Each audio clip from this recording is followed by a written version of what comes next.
नमस्कार, मैं हूँ राजेश सिन्हा। दोस्तों, हम आपके लिए अलग अलग प्रतियोगिता परीक्षाओं के मद्देनजर खबरों और जानकारियों का एक ऐसा संकलन लेकर आते हैं जो आपको प्रतियोगिता परीक्षाओं में प्रश्न पत्रों में नजर आते हैं। हमारी कोशिश यही होती है कि हम ऐसी जानकारियां जुटाकर आपके सामने लेकर आए जो आपको आपकी तैयारी में और जब आप प्रश्न पत्र एग्जामिनेशन हॉल में जब आप सॉल्व करते होते हैं तो उस वक्त ये जानकारियां आपको बहुत काम आ जाए। तो आइए देखते हैं आज हम आपके लिए क्या लेकर आए हैं। यूपी के 100% गांव को मिला ओडीएफ प्लस का दर्जा। ग्लोबल इनोवेशन इंडेक्स में भारत 40वें स्थान पर बरकरार। उत्तर कोरिया में परमाणु हथियार अब संविधान का हिस्सा। लैंगिक समानता के लिए 4 गुड मॉड्यूल हुए लॉन्च। वस्त्र मंत्रालय ने 18 विकास परियोजनाओं को दी मंजूरी। और भारतवंशी Kamal Megha Rajani White House fellow के लिए हुई नॉमिनेट। और अब खबरें विस्तार से। बात करेंगे उत्तर प्रदेश की, बात करेंगे यूपी के गांवों की, क्योंकि यूपी के 100% गांव ने ओडीएफ प्लस का दर्जा हासिल कर लिया है। उत्तर प्रदेश ने स्वच्छ भारत मिशन ग्रामीण चरण 2 के तहत एक बड़ी उपलब्धि हासिल की है, क्योंकि राज्य के सभी 95,767 गांवों यानी मिशन चरण 2 के तहत 100% गांवों ने ओडीएफ प्लस यानी ओपन डिफेक्शन फ्री प्लस का दर्जा प्राप्त कर लिया है।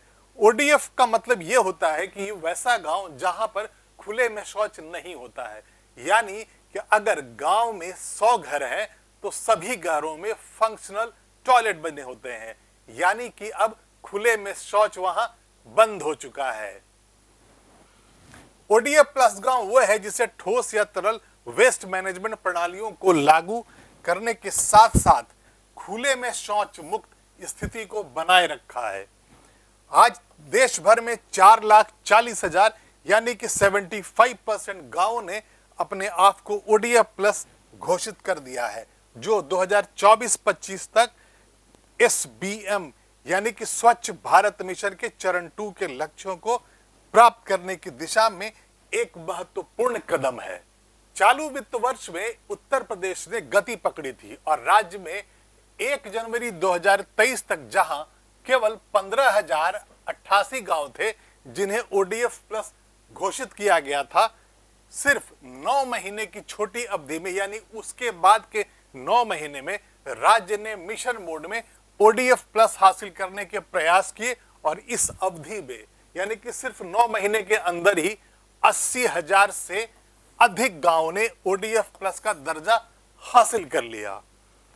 95,767 ओडीएफ प्लस गांवों में से 81,744 गांव ठोस अपशिष्ट प्रबंधन यानी कि वेस्ट मैनेजमेंट सॉलिड और लिक्विड वेस्ट मैनेजमेंट के साथ ओडीएफ प्लस महत्वाकांक्षी गांव हैं। 10,217 गांव ठोस यानी कि सॉलिड वेस्ट मैनेजमेंट और लिक्विड वेस्ट मैनेजमेंट दोनों की व्यवस्था के लिए ओडीएफ प्लस उभरते गांव हैं और 3,806 गांव ऐसे हैं जो ओडीएफ प्लस आदर्श गांव बन गए हैं।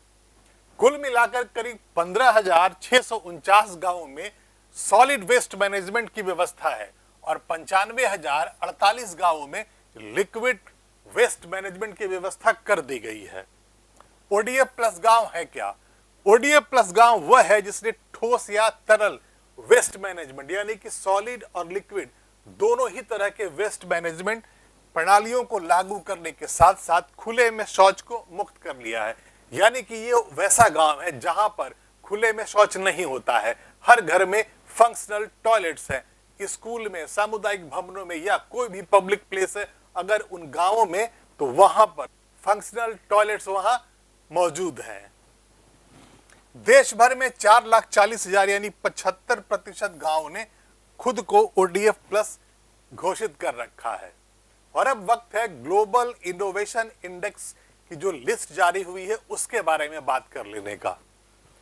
ग्लोबल इनोवेशन इंडेक्स में भारत 40वें स्थान पर बरकरार है। विश्व बौद्धिक संपदा संगठन द्वारा प्रकाशित ग्लोबल इनोवेशन इंडेक्स 2023 में 132 देशों के बीच भारत 40वें स्थान पर है। वर्ष 2015 में ग्लोबल इनोवेशन इंडेक्स में भारत 81वें स्थान पर था और कोरोना महामारी से उत्पन्न अभूतपूर्व संकट के दौरान भारत ने कई क्षेत्रों में इनोवेशन किए, जिससे इनोवेशन रैंकिंग में भारत काफी सुधार कर चुका है। नीति आयोग के मुताबिक भारत की ज्ञान पूंजी, स्टार्टअप इकोसिस्टम, सार्वजनिक और निजी अनुसंधान संगठनों द्वारा किए गए बेहतर कार्यों की वजह से इनोवेशन इंडेक्स में भारत लगातार ऊपर जा रहा है। विज्ञान और प्रौद्योगिकी से जुड़े वैज्ञानिकों ने सरकार के सभी विभागों में राष्ट्रीय इनोवेशन इकोसिस्टम को समृद्ध करने में महत्वपूर्ण भूमिका निभाई है। नीति आयोग इलेक्ट्रिक वाहनों, जैव प्रौद्योगिकी, नैनो टेक्नोलॉजी, अंतरिक्ष, वैकल्पिक ऊर्जा स्रोतों आदि जैसे विभिन्न क्षेत्रों में नीति आधारित नए अनुसंधान और नए विचारों के लिए बेहतर राष्ट्रीय प्रयास करने के लिए अथक प्रयास कर रहा है। इनमें राज्यों और जिलों में नवाचार इकोसिस्टम के विस्तार में भी भूमिका निभाई है और नीति आयोग ने ग्लोबल इनोवेशन इंडेक्स सहित वर्ल्ड रैंकिंग में भारत की स्थिति की निगरानी और मूल्यांकन पर लगातार जोर दिया है। मतलब यह है कि नीति आयोग हमेशा ये चाहता है कि भारत हमेशा इनोवेशन करता रहे, जिसकी वजह से जो इंडेक्स है, इनोवेशन इंडेक्स, उसमें भारत की स्थिति लगातार ऊंची रहे और यहाँ देश के अंदर लोगों की जो जीवन व्यवस्था है, जो लाइफ स्टाइल है, वो लगातार इंप्रूव होता रहे। ये ग्लोबल इनोवेशन इंडेक्स दुनिया भर के देशों में नवाचार के नेतृत्व के लिए सामाजिक और आर्थिक परिवर्तनों का आकलन करने के लिए दुनिया भर की सरकारों के लिए एक विश्वसनीय उपकरण है। पिछले कुछ वर्षों में ग्लोबल इनोवेशन इंडेक्स ने खुद को विभिन्न सरकारों के लिए नीति उपकरण के रूप में स्थापित कर लिया है और उन्हें मौजूदा यथास्थिति पर विचार करने में मदद भी की है।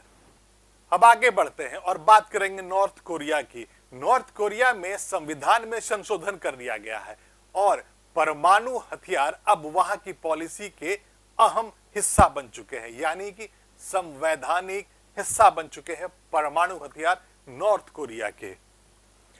उत्तर कोरिया में परमाणु हथियार कार्यक्रम का विस्तार करने के लिए संविधान में संशोधन कर दिया गया और इसी के साथ उत्तर कोरिया में परमाणु हथियार बनाना अब संविधान का हिस्सा बन गया है। संसद के सत्र में तानाशाह किम जोंग ने अमेरिका के उकसावे को रोकने के लिए परमाणु हथियार का उत्पादन बढ़ाने की घोषणा की। उत्तर कोरिया की संसद और सुप्रीम कोर्ट ने 2 दिन की मीटिंग में सर्वसम्मति से एक प्रस्ताव पारित किया था और उसी के बाद नॉर्थ कोरिया ने संविधान में संशोधन कर लिया और अब परमाणु जो हथियार है उनके देश की संवैधानिक पॉलिसी बन गई है। किम जोंग ने कहा था कि देश की परमाणु शक्ति को मजबूत करने की पॉलिसी को कानून बना दिया गया है और अब किसी को भी इसका उल्लंघन करने की इजाजत नहीं होगी। किम ने परमाणु हथियारों के उत्पादन को तेजी से बढ़ाने और इससे अलग अलग सर्विसेज में तैनात करने का भी आदेश दे दिया गया। मतलब अब ऑफिशियली किम जोंग ने कह दिया है कि जहां जहां पर जरूरत हो, सामरिक महत्व के जो भी ठिकाने हो, जहां पर भी लगता हो कि देश की सुरक्षा के लिए जरूरी है, उन जगहों पर परमाणु हथियारों को तैनात कर दिया जाएगा। किम ने अपने अधिकारियों से अमेरिका के खिलाफ खड़े देशों के साथ एकजुटता बढ़ाने को कहा है। उत्तर कोरियाई तानाशाह ने कहा कि अमेरिका सैन्य उकसावे की सारी हदें पार कर चुका है और वो लगातार क्षेत्र में मिलिट्री ड्रिल्स और अपने हथियारों की तैनाती कर रहा है। उत्तर कोरिया का यह कदम ऐसे समय आया है जब अमेरिका द्वारा उत्तर कोरिया से अपील की जा रही है कि वो बातचीत के टेबल पर आए और जो भी डिफरेंसेस है दोनों देशों के बीच में, जो भी गलतफहमियां हैं, उसको बातचीत के जरिए हल कर दिया जाए। इस बातचीत के जरिए उत्तर कोरिया को परमाणु हथियार कार्यक्रम न चलाने के लिए अमेरिका से आर्थिक मदद मिलनी है। उत्तर कोरिया की राज्य मीडिया KCNA के मुताबिक संविधान में यह संशोधन इसलिए किया गया है ताकि देश अधिक से अधिक परमाणु हथियार बनाकर अपने अस्तित्व को सुरक्षित कर सके और जो उनको लगता है कि उनके ऊपर अटैक्स हो सकते हैं उसे रोक सके। और अब बात कर लेते हैं देश में लैंगिक समानता के लिए हो रहे कार्यक्रमों की। लैंगिक समानता के लिए 4 गुड मॉड्यूल हुए लॉन्च। केंद्रीय शिक्षा और कौशल विकास मंत्री धर्मेंद्र प्रधान ने लड़कियों और लड़कों के बीच लैंगिक समानता को बढ़ावा देने के लिए एक नया ऑनलाइन जीवन कौशल सीखने का मॉड्यूल CRIIO 4 गुड लॉन्च किया। यह कार्यक्रम अंतर्राष्ट्रीय क्रिकेट परिषद, यूनिसेफ और भारतीय क्रिकेट कंट्रोल बोर्ड के सहयोग से अहमदाबाद के नरेंद्र मोदी स्टेडियम में शुरू किया गया था। इस कार्यक्रम में गुजरात सरकार के शिक्षा मंत्री डॉक्टर कुबेर डिंडोर, संसदीय कार्य उच्च शिक्षा राज्य मंत्री प्रफुल्ल पनशेरिया, यूनिसेफ की प्रतिनिधि सिंथिया मैकक्रैफे, भारतीय क्रिकेट कंट्रोल बोर्ड के सचिव जय शाह, भारतीय cricketer ICC UNICEF CRIIO 4 good पहल की सेलिब्रिटी समर्थक स्मृति मंधाना, शिक्षा मंत्रालय और यूनिसेफ के अधिकारी और 1000 से ज्यादा बच्चे सम्मिलित हुए।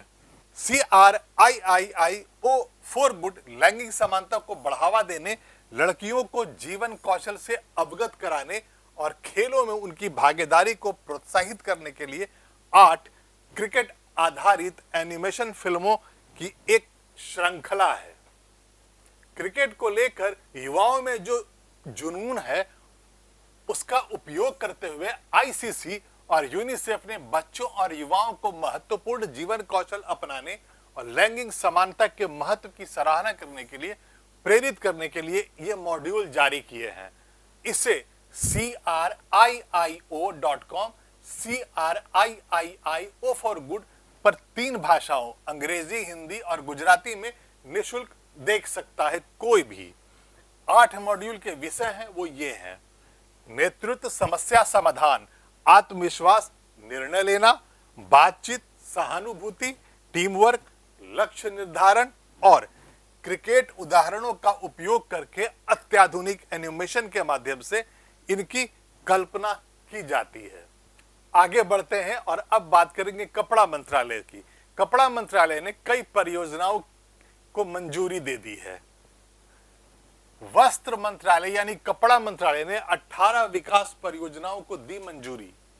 केंद्रीय वस्त्र, वाणिज्य, खाद्य और सार्वजनिक वितरण प्रणाली मंत्री पीयूष गोयल ने 28 सितंबर 2023 को नई दिल्ली में राष्ट्रीय टेक्निकल टेक्सटाइल मिशन के मिशन संचालन समूह की 7वीं बैठक की अध्यक्षता करते हुए कहा कि भारत में टेक्निकल टेक्सटाइल के स्वदेशी विकास के लिए उद्योग और संस्थान की सक्रिय और मजबूत भागीदारी की आवश्यकता है।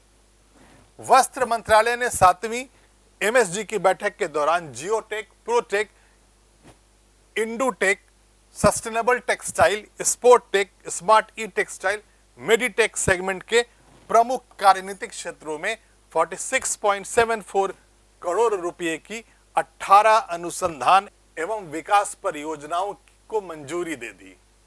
इन 18 परियोजनाओं में 14 हाई वैल्यू उच्च मूल्य वाली परियोजनाएं हैं, 3 प्रोटोटाइप अनुदान योजनाएं हैं और एक आइडिएशन ग्रांट परियोजना है।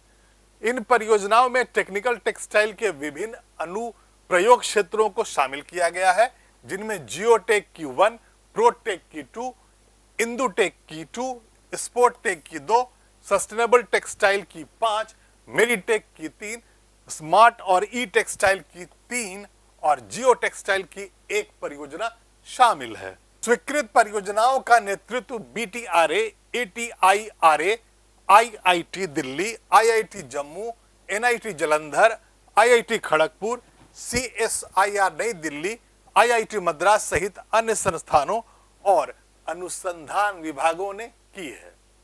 इस अवसर पर केंद्रीय कपड़ा मंत्री ने कहा कि भारत में आयात पर निर्भर टेक्निकल टेक्सटाइल वस्तुओं और विशेष फाइबर के अतिरिक्त विश्व भर में सर्वाधिक आयातित टेक्निकल टेक्सटाइल वस्तुओं के अनुसंधान एवं विकास पर जोर देना चाहिए।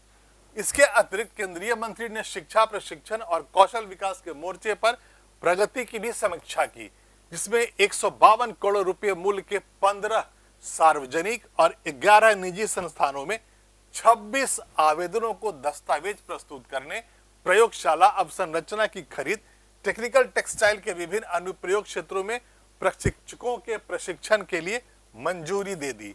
नीति आयोग, वाणिज्य और उद्योग मंत्रालय, सड़क परिवहन और राजमार्ग मंत्रालय, भारी उद्योग मंत्रालय, रेलवे मंत्रालय, जल शक्ति, व्यय विभाग, उच्च शिक्षा विभाग, उद्योग संवर्धन और आंतरिक व्यापार विभाग के वरिष्ठ अधिकारी और अन्य मंत्रालयों के सदस्यों और उद्योग जगत के विख्यात सदस्यों ने इसमें भाग लिया था। आगे बढ़ते हैं और अब चलते हैं 7 समंदर पार अमेरिका। अमेरिका में व्हाइट हाउस फेलो के रूप में एक भारतवंशी को नॉमिनेट किया गया है। भारतवंशी कमल मेंघा राजानी व्हाइट हाउस फेलो के रूप में हुई नॉमिनेट। अमेरिका के राष्ट्रपति भवन व्हाइट हाउस ने भारतवंशी कैंसर डॉक्टर कमल मेंघा राजानी समेत 15 उल्लेखनीय रूप से प्रतिभाशाली युवाओं को 2023 के व्हाइट हाउस फेलो के रूप में नॉमिनेट कर दिया है। विज्ञान और प्रौद्योगिकी नीति कार्यालय में नियुक्त मेंघा राजानी ल्यूकेमिया से ग्रसित मरीजों का इलाज करती हैं और वह 1 वर्ष तक व्हाइट हाउस के स्टाफ, कैबिनेट सेक्रेटरीज और अन्य टॉप मैनेजमेंट अधिकारियों के साथ काम करेंगी।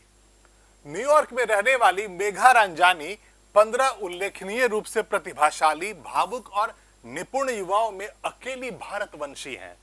व्हाइट हाउस की घोषणा के बाद मेघा रंजानी ने एक्स यानी सोशल मीडिया प्लेटफॉर्म पर पोस्ट किया कि राष्ट्रपति बाइडेन ने व्हाइट हाउस फेलो के रूप में उनकी नियुक्ति की घोषणा की है।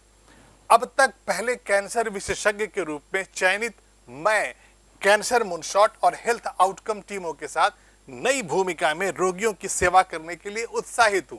मतलब यह होता है कि मेघा रंजानी ने एक्स पर एक पोस्ट किया और यह बताया कि अमेरिका के राष्ट्रपति जो बाइडेन ने व्हाइट हाउस फेलो के रूप में उन्हें नॉमिनेट किया है और अब वो कैंसर पेशेंट्स की सेवा करने के लिए बहुत खुश हैं और एक्साइटेड हैं व्हाइट हाउस में रहकर। व्हाइट हाउस फेलो प्रोग्राम है क्या? व्हाइट हाउस फेलो प्रोग्राम असाधारण युवाओं को फेडरल गवर्नमेंट के उच्चतम यानी हाईएस्ट स्तर पर काम करने का मौका देता है। इसकी शुरुआत 1964 में की गई थी और फेलो व्हाइट हाउस के वरिष्ठ कर्मचारियों, कैबिनेट सेक्रेटरीज और हाई रैंकिंग एडमिनिस्ट्रेटिव ऑफिसर्स के साथ काम करते हुए 1 वर्ष व्हाइट हाउस में बिताते हैं और प्रशासन को अपने समुदायों में बेहतर नेताओं के रूप में सेवा करने के लिए तैयार करते हैं। अभी तक के लिए इतना ही। हम फिर हाजिर होंगे, जानकारियों का ऐसा ही एक संकलन फिर लेकर आएंगे। तब तक के लिए धन्यवाद। लेकिन आप इस वीडियो को लाइक करें और शेयर करें और इस चैनल को सब्सक्राइब करें।